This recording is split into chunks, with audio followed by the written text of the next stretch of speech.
Agrolovers da minha vida. Hoje eu vou fazer um vídeo mais curto, porém extremamente útil e necessário. Eu vou tratar de um tema que, pro direito em especial, ele é extremamente nebuloso, não tem muita doutrina, não há muitos livros sobre esse assunto. Outras ciências, pelo que eu percebo, também há uma dificuldade de compreensão, mas, em especial, a sociologia rural, a economia rural e outras ciências mais humanas e sociais trazem um pouco de luz do que seria a agricultura familiar ou agricultura de subsistência. Existem autores que diferenciam o agricultor de subsistência do camponês, colocando num conceito diferenciado. O camponês seria alguns ou para denominar todos os atores do campo em determinadas situações. Já o agricultor de subsistência ele teria elementos ou qualidades que a gente chama do direito, requisitos diferenciados. No direito em especial é onde mora nosso maior problema, porque fala-se muito da impenhorabilidade da pequena propriedade, impenhorabilidade na situação de agricultura familiar, mas esquece do restante. Então eu trago para vocês aqui, primeiro, uma noção legislativa e a dificuldade porque surge um aspecto histórico, social, bem à margem, quando na verdade, se a gente levanta a porcentagem, são mais de 80% de pequenas propriedades, então a gente vê a extensão e o tamanho da agricultura familiar para o país, em especial para a segurança alimentar. O agricultor de subsistência ele teve a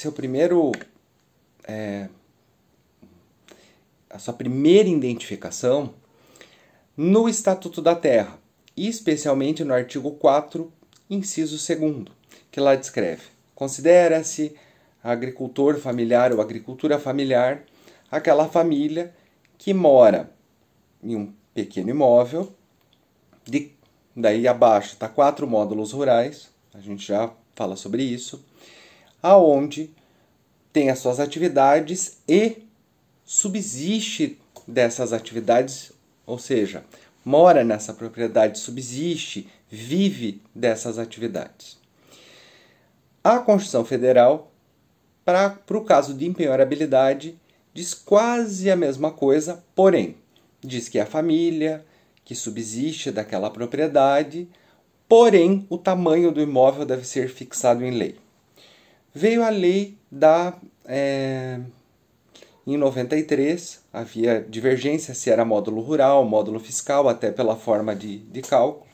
Veio a lei de 93 de reforma agrária e diz, olha, pequena propriedade é considerado 4 módulos fiscais. O módulo fiscal, cada município tem o seu, inclusive eu dou uma dica, você coloca no Google, módulo fiscal, Embrapa, e vai ter lá o estado para você colocar, o município, e você sabe quanto vale o módulo. Aí, lógico, multiplica por 4, porque uma pequena propriedade é aquele módulo do município vezes 4.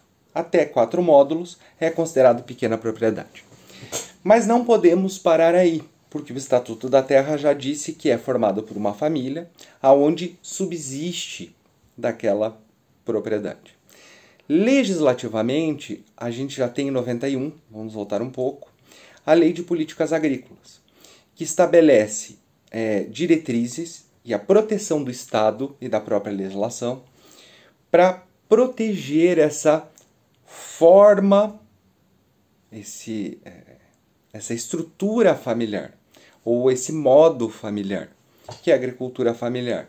Então ele protege em várias situações, não só para fins de financiamento, mas para fins de depósito e outras situações. Inclusive ele coloca de forma muito clara em vários incisos e artigos nesta lei.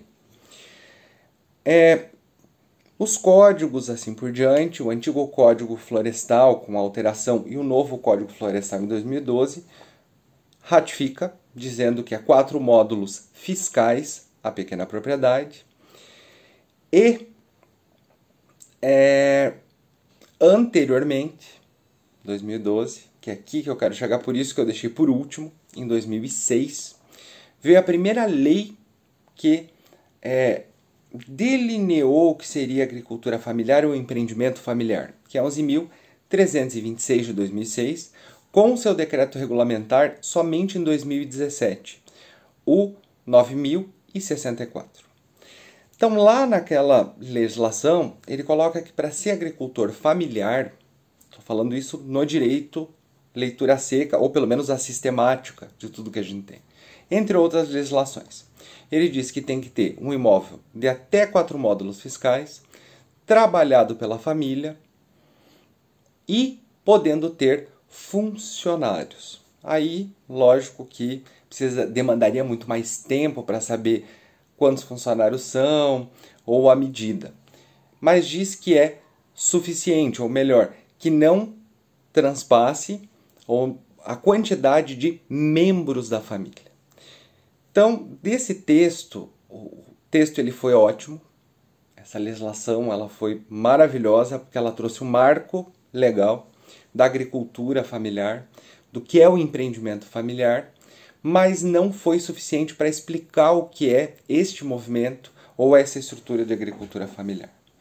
Pela sociologia rural, economia rural, tudo que eu estudei no mestrado, doutorado, especializações, discussão, simpósio e entre outros, que vai sempre ter divergência, eu preciso ter alguns elementos. E aqui que é importante para quem for do direito, para quem for da agronomia, para quem for da zootecnia, para quem for da contabilidade, para quem for da administração, ou seja, todos, quando olharem para o agricultor, você tem que ver estes elementos. Não é só dizer que tem 4 módulos, proprietário de 4 módulos fiscais, ou várias propriedades, uma ao lado da outra, que somado dê 4 módulos fiscais. Eu mesmo sou pequeno proprietário, mas não sou agricultor de subsistência, porque a minha renda é da advocacia, minha renda é da docência, e entre outros. Se vem uma parte da renda da agricultura, pode vir, através de arrendamento, de parceria, de outras situações. Mas a questão de propriedade não significa dizer que automaticamente eu sou agricultor familiar. Então tá, um dos elementos é ter 4 módulos fiscais. Então a gente já começa a dividir pequeno agricultor, pequeno proprietário de agricultor familiar. Outro elemento, você lendo de forma sistemática essa legislação, ele exige a presença da atividade rural, uma atividade constante rural. Há divergências, porque muitas vezes, ou depende da região, muitas vezes é um tipo de atividade, mas a literatura fala que a agricultura familiar em si, ela produz ou ela tem uma atividade de multicultura, mesmo que não seja para venda ou o excesso seja para venda. Aí você vê, na maioria das propriedades, bem fácil de identificar, você vê plantio de soja, de milho, mas ao lado vai ter alguns suínos para manutenção, aves, gado de corte de leite, nem que seja pouco para manter eles, uma horta ou outra atividade, mas você nunca vai ver sendo só soja ou só milho. Raríssima situação. Então você já vê uma situação de multicultura ou produções, nem que seja para a família. Outra situação que você vai olhar é a situação de família. Cuide que família, ou a expressão família, é a mesma do direito das famílias. Pode ser uma única pessoa, pode ser o casal, pode ser os avós com os netos, pode ser tio com sobrinhos. Então, tem que ter esse vínculo de afetividade. Então, a família, ou a expressão família, é o mesmo. O que muda aqui na agricultura familiar é que cada membro da família terá uma função específica nas atividades. Um vai cuidar dos animais, outro vai cuidar da casa, outro vai cuidar do plantio, outro vai cuidar da venda, ou seja, cada um numa função. E não raro, em especial as mulheres, eu sempre digo isso porque está tendo um problema junto ao direito previdenciário, aonde aparece nas certidões de casamento ou outros documentos escrito do lar. Vamos ser bem sinceros que a mulher, no meio rural, a mulher agricultora, ela é do lar. Mas não é só do lar. Porque ela cuida dos filhos, ela cuida dos pais, ela cuida do sogro, da sogra e, em especial, dos animais. Muitas vezes, quando você vai olhar, tem muito mais funções. A mulher acaba tendo muito mais funções do que o homem dentro dessa estrutura. Ou, melhor, tem muito mais funções internas, como a família e a atividade. Mas, em regra, você vê específico as atividades que cada um tem. Então, quando vir com a situação do lar, ainda mais porque a propriedade é um mundo único, é do lar também, mas é agricultora, é do lar, é mãe e assim por diante. Então, é isso que eu quero explicar, inclusive para poder diluir essa divergência que está vindo até de forma deselegante sendo proposta, que não é verdade. É agricultora, ponto final, mas também é mãe e entre outros. Então é por isso que tem que trazer essa informação. Além de ter essa estrutura de família, tem a palavrinha em quase todas as legislações, subsistência. O que é subsistir? A Lei 11.326, o seu decreto, ele diz que a subsistência é que a maior parte da renda deve vir dessa atividade rural. E isso é extremamente importante, ter essa situação. Porque muitas vezes, por uma questão climática, por outras situações, e como era comum no passado e ainda é, muitas vezes um dos membros da família trabalhar fora, ou ter um outro trabalho, ter uma outra atividade, para complementar a renda. Por isso que a maior atividade é da família, ou é daquela estrutura, ou vindo da atividade rural. Mas nada impede que um ou mais membros tenham outras atividades e complementem esta renda familiar. Exemplo, o casal tem 4 filhos, 3 trabalham na propriedade, um mora lá, enfim, tem a renda, mas trabalha como professor ou professora fora. Ganha lá seus 3 mil reais. Então ele vai complementar, porque a grande parte, inclusive para a sobrevivência daquele docente, daquele professor ou daquela professora, vem da atividade rural e este valor é complementado, então não desnatura. O que me leva a quase afirmar, inclusive é para dar trazer uma luz para vocês e ao mesmo tempo dar um ponto de interrogação. É o seguinte, não é porque se trabalha fora, ou se trabalha na cidade, como diz, que eu perco a característica de agricultura familiar ou toda agricultura familiar cai por terra, ao contrário. Então quer dizer que se um dos membros trabalha no sítio vizinho para complementar, dá a mesma coisa do que você trabalhar na cidade. É por isso que a jurisprudência ela também diz que, em razão das situações, se o casal, ou se o agricultor, ou se a agricultora, vamos dizer que ficou for morar na cidade, mas arrendou o seu imóvel, passou anos lá no imóvel, mas arrendou, foi morar na cidade, arrendou para um terceiro, tem parcerias com um terceiro, tira esse valor, essa renda da propriedade, não descaracteriza. Por quê? Porque a agricultura familiar é um modo de vida, nunca esqueçam dessa palavra. A agricultura familiar é um modo de vida, ponto. A propriedade em si é um pequeno mundo onde sobrevivem frente a toda essa estrutura capitalista. Por que eu coloco essa estrutura capitalista? Porque nós temos o agronegócio. E é óbvio que os agricultores não ficam sozinhos ou trancados dentro da sua propriedade, os agricultores familiares, à mercê de tudo isso. E é por isso que a legislação colocou empreendedores, porque significa que vão ter relações, vão ter negociações dentro das cadeias produtivas, vão ter esse vínculo dentro de toda essa estrutura. Não significa que negocie, que venda, entre outros, a sua produção, que vai deixar de ser. Porque a agricultura familiar é um modo de vida que é cultural, social, espiritual, familiar, estrutura familiar, e esse olhar, essa análise, deve ser sempre para a manutenção desse modo de vida. Por quê?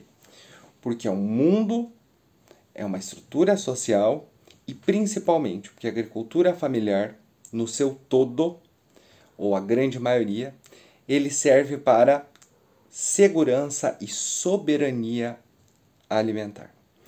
Quando o agronegócio diz nós protegemos o alimento, de certa forma, sim, porque estão falando de quem?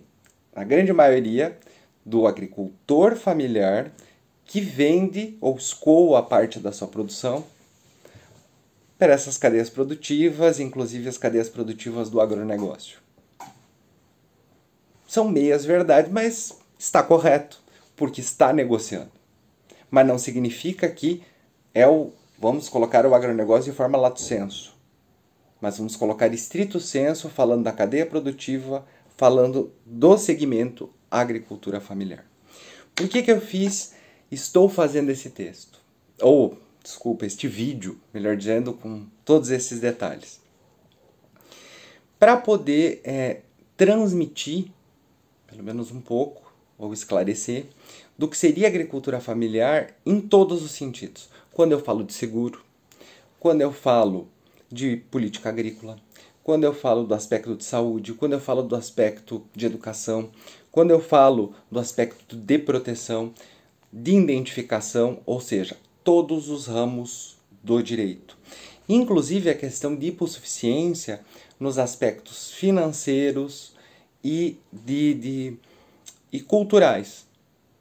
Não estou dizendo, e isso que fique bem claro, sobre que a visão pejorativa é de ignorância. São aspectos culturais e mundos diferentes. Se eu falo que a pequena propriedade e a agricultura familiar é um pequeno mundo, eu estou falando que tem uma cultura, que tem um saber, que tem um conhecimento que é totalmente diferente do aspecto da cidade, onde muitas vezes os membros que moram na mesma casa têm trabalhos diferentes, funções diferentes e a rotina é diferente. Todavia, agora voltando, quando eu falo de agricultura familiar, eu estou falando de tudo ou todos trabalhando para todos, o bem comum, ou seja, a subsistência de toda aquela família e de toda aquela estrutura. Então, o que eu tentei trazer aqui, além de esclarecimento, é romper com aquele estigma, com aquela amarra uma visão antiga, imagine secular e antiga de subsistência tem que ser na pobreza, subsistência não pode tecnificar, subsistência não pode ter um trator, não pode ter nada, ao contrário. O agricultor familiar ou as políticas devem conferir uma melhor qualidade de vida, inclusive tecnificação. Se eu concedo a essa família uma melhor forma de crédito, novas tecnologias, eu diminuo aquelas incidências ou aquelas técnicas precárias para que fisicamente, muitas vezes mental, emocional, seja degradado com o tempo, no sol, na chuva e entre outras. Então, tecnificar, ter um caminhão, ter um trator, ter um implemento não significa desnaturar a agricultura familiar, mas sim fortalecer e dar melhor qualidade de vida. Bom, eu me despeço de vocês, agradeço para quem estiver assistindo, comentem, peçam que eu vou fazer outros vídeos, prometo fazer mais curto, outras dinâmicas, porque a minha vida é o meu trabalho, é o meu estudo. Quando eu falo de ambiental em especial, agronegócio, agrário, que são as minhas formações, todo o meu estudo é sempre voltado à agricultura familiar. Parabenizo toda a agricultura familiar desse Brasilzão, todos os agricultores e todos os cientistas, aplicadores que estão nesse meio. E para quem não for, seja bem-vindo. Um forte abraço, até mais!